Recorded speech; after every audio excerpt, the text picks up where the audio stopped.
আজকে বানালাম বেগুন সুন্দরী। এবার বেগুন সুন্দরী কেন বললাম বলুন তো? এটা দেখতেও যেমন সুন্দর হয় আর খেতেও খুব সুন্দর হয়। আর এটা বানাতে একদমই সময় লাগে না, খুব কম সময়ে হয়ে যায়। বেগুন একটা সাধারণ জিনিস, কিন্তু বেগুন দিয়ে এত সুন্দর একটা রান্না, যেটা ভাত, রুটি, পরোটা সবার সাথেই ভালো লাগে। চলুন তাহলে আজকের এই বেগুন সুন্দরী রেসিপিটা দেখে নিই। আমি কড়াই সর্ষের তেল গরম করে বেগুনগুলোকে ভাজতে দিয়ে দিয়েছি। আর বেগুনগুলোকে না যেমন ইচ্ছা কাটা যেতে পারে, আমি গোল গোল করে কেটেছি। আর অনেকক্ষণ আগে থেকেই এগুলোতে আমি নুন হলুদ ভালো করে মাখিয়ে রেখে দিয়েছিলাম, নুন হলুদ একটু চিনি মাখিয়ে রেখে দিয়েছিলাম। এখন বেগুনগুলোকে একটু ভালো করে ভেজে নেব। বেগুনগুলো ভাজা হতে হতে আর আমি একটা ওইদিকে মশলা তৈরি করে নেব।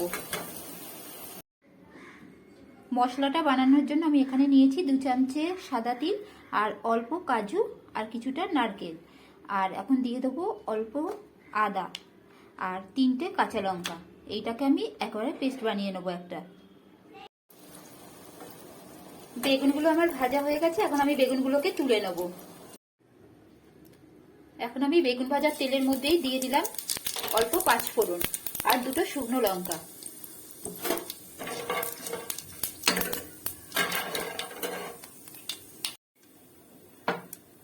এর মধ্যে দিয়ে দেবো যে পেস্টটা আমি করলাম, সেই পেস্টটা দিয়ে দিলাম।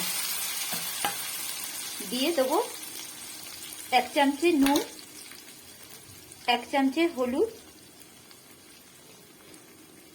আর 1 চামচ হচ্ছে লঙ্কা গুঁড়ো, ছোট চামচের 1 চামচে লঙ্কা গুঁড়ো দিয়ে ভালো করে এটাকে আমি কষাবো। যতক্ষণ না তেলটা একটু ছেড়ে যায় ততক্ষণ আমি এটাকে কষাতে থাকবো। এখন এটা ভালো করে একটু কষানো হয়ে গেছে। এর মধ্যে এখন দিয়ে দেবো আমি ফেটিয়ে রাখার টক দই। 2 চামচের মতো আমি টক দই দিয়ে দিলাম। আর টক দইটা দিয়ে এখন ভালো করে কষিয়ে নেব। আর দেব অল্প চিনি দিয়ে পুরো ভালো করে কষাবো। একেবারে তেল ছেড়ে পুরো ভালো করে কষা হয়ে যাবে, ততক্ষণ আমি এটাকে কষিয়ে নেব। এখন এই মশলাটা দিয়ে তেল ছেড়ে গেছে, এখন আমি এর মধ্যে দিয়ে দেবো অল্প জল। জল দিয়ে আবার একটু ফুটিয়ে নেব।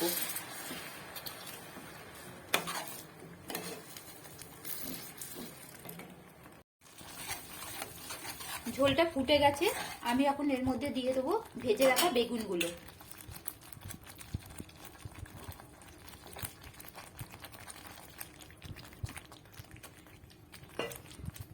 আর দেবো একটু গরম মশলা।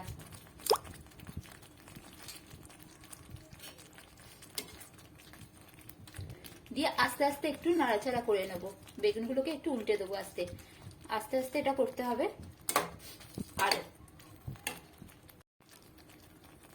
বেগুনগুলো যাতে ভেঙে না যায় তেমন আস্তে আস্তে আমি বেগুনগুলোকে ঠিক করে দিলাম। আর মশলাটাও বেগুনের মধ্যে ঢুকে যাবে। উপর দিয়ে এখন দিয়ে দেবো কুচানো ধনেপাতা। দিয়েও আবার একটু আস্তে আস্তে নাড়াচাড়া করে নেব। যেহেতু বেগুন নরম, এটা খুব আস্তে আস্তে নাড়তে হবে।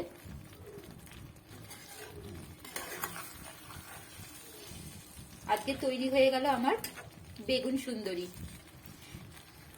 বুঝতে পারছেন তো কেন একে সুন্দরী বলেছিলাম? একে দেখতেও যতটা সুন্দর আর খেতেও ততটাই সুন্দর। তৈরি হয়ে গেল বেগুন সুন্দরী। আর আজকের এই রেসিপিটা আপনাদের কেমন লাগলো অবশ্যই জানাবেন। ভালো থাকবেন, সুস্থ থাকবেন।